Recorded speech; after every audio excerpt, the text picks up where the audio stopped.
Por fantasiosa que parezca, esta es una historia real.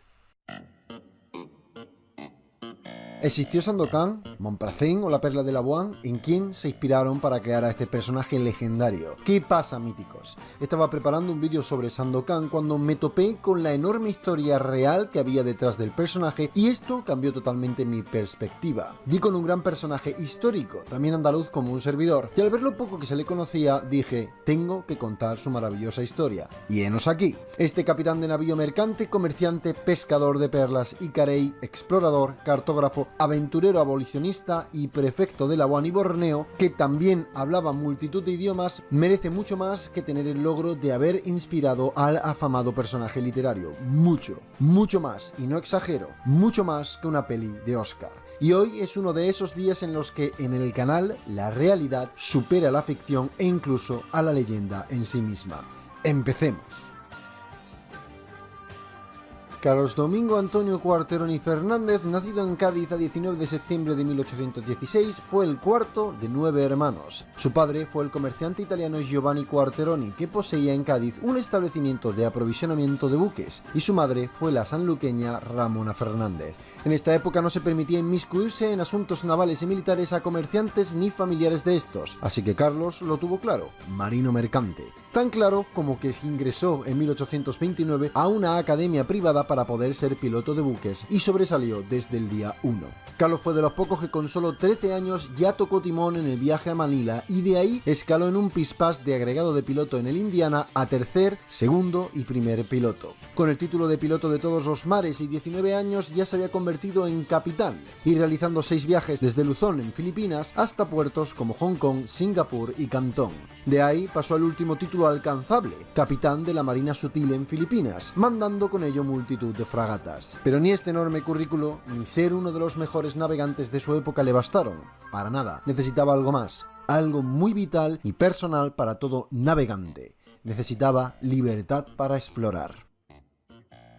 En 1842 abandonó su puesto de capitán mercante y empezó su vida aventurera. Compró la goleta Mártires del Tonquín en Manila y con una tripulación de 27 filipinos se dedicó a buscar perlas y a obtener carey pescando tortugas en el mar de China. Y luego consiguió asestar el golpe maestro que todo navegante, creedme, quiere dar en su vida: encontrar el tesoro de un buque hundido y forrarse de pasta. Bueno, en su caso, de plata. La cuestión es que tras habérselo currado mucho de manera obsesiva, encontró el Christian, un barco encallado en un arrecife que estaba cargado de plata a rebosar proveniente del tráfico del opio con China. Carlos fue legal en todo momento. En 2 viajes consecutivos llevó toda la carga a Hong Kong y entregó la misma a las autoridades y arrancó pleitos legales para que así él, su tripulación y todos los familiares y afectados por el hundimiento del Christian pillaran su justa parte del botín. Así, con tan solo 26 añitos, el capitán Quarteroni se convirtió en una persona rica, con fama de justo, honrado y más que digno y habilidoso capitán.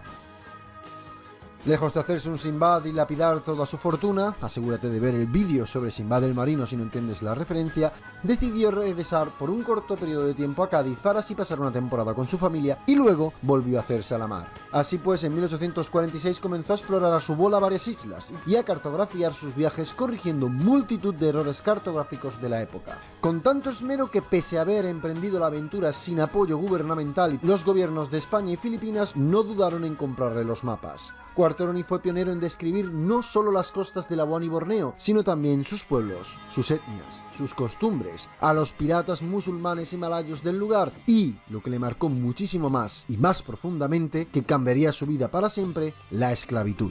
Puesto al corriente del sufrimiento de las personas esclavizadas por los piratas moro-malayos, acudió a su amigo Sir James Brooke, el famoso Rajá Blanco de la provincia de Sarawak, con la intención de que junto al sultán de Brunei frenaran lo que ocurría. Ambos gobernantes desviaron la cuestión sutilmente, pero precisamente a través de estas y posteriores fuentes, Salgari tomó la inspiración para después crear su obra.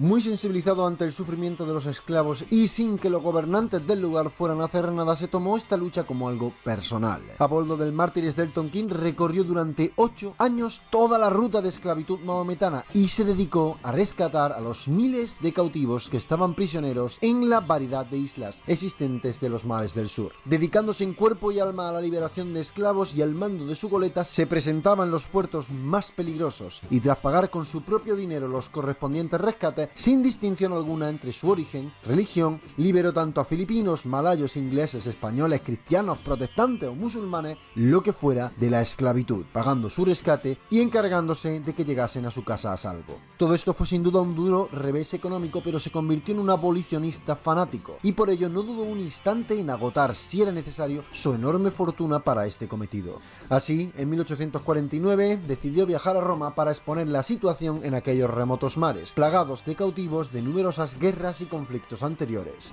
Presentó al Papa Pío IX un elaborado proyecto para la creación de nuevas misiones católicas en Labuan y al noreste de Borneo, e incluso se ofreció a sufragar todos los gastos de levantar los edificios religiosos y mantener a su costa a sacerdotes y misioneros. Además, mientras luchaba por conseguir su objetivo en Roma, el gaditano decidió unirse a la orden religiosa y se convirtió en prefecto apostólico con rango de obispo, tras lo cual Quarteroni marchó acompañado de varios misioneros a Manila para frenar la esclavitud.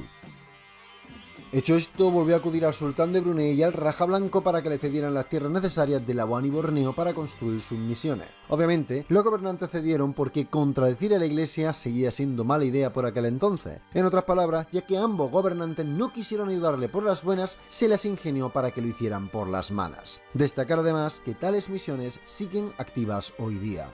Por desgracia, todos sabemos la multitud de vacunas y pastillas que hay que tomarse para no caer jodidamente enfermo en esa zona al ir de vacaciones. Y los misioneros, que venían de estar tranquilos en su casa, no tenían el cuerpo para la malaria. Por tanto, poco después de comenzar esta misión enfermaron todos los misioneros que trajo desde Roma y le tocó a Quarteroni seguir adelante durante varios años únicamente acompañado y ayudado de sus criados.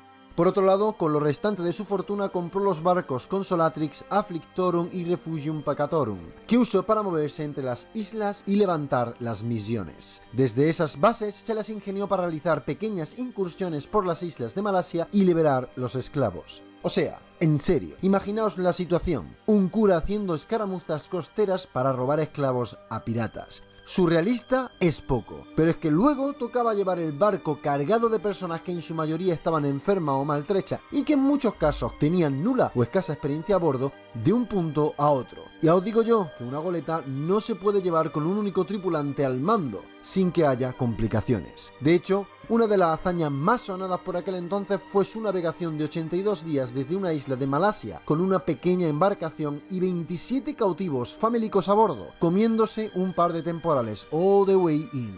Aparte de esto, también escribió un megatratado con el estudio más que detallado de cada piedrecita y grano de arena de esas islas, que todavía eran desconocidas por aquel entonces. Pero comparado con lo anterior, esto hasta era secundario.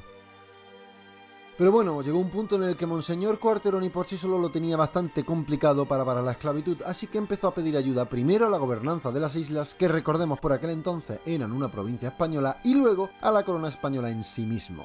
En el caso del primero, pues los sumamente filantrópicos y queridos políticos españoles como Norzagaray, Echángel, de la Gándara, de la Torre e Izquierdo le decían que sí, que eran geniales sus ideas y que él era un héroe de la leche, orgullo de la nación y todo eso, pero que no podían hacer nada. Luego pasó Isabel II, que le dijo: mire usted, señor Quarteroni, yo le voy a enviar unas cuantas encomiendas oficiales que le validan a usted como el salvador de esos pobres esclavos. Inciso, esto ya lo era por orden de Roma. Y unas cuantas cruces y medallitas honoríficas para usted, pero lo de ayudarle con dinero, hombres u otra cosa, pues va a ser que no, porque aquí tenemos un follón con los carlistas de 3 pares de narices. Así que sorry.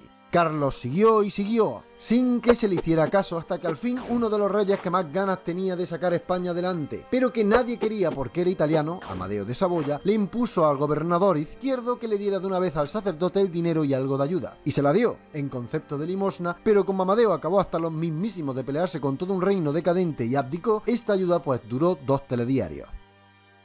Por tanto, en octubre de 1879 regresó a Roma prácticamente con honores para arreglar asuntos de las misiones, pero le dio un chungazo cerebral a modo de ictus y decidió que si iba a morir sería en su casa. Por tanto, volvió a Cádiz, donde en 1880, habiendo perdido su salud y fortuna, falleció en su ciudad natal. Él yace hoy día en la cripta de la Catedral de Cádiz y dio nombre a un arrecife frente a las costas de Borneo.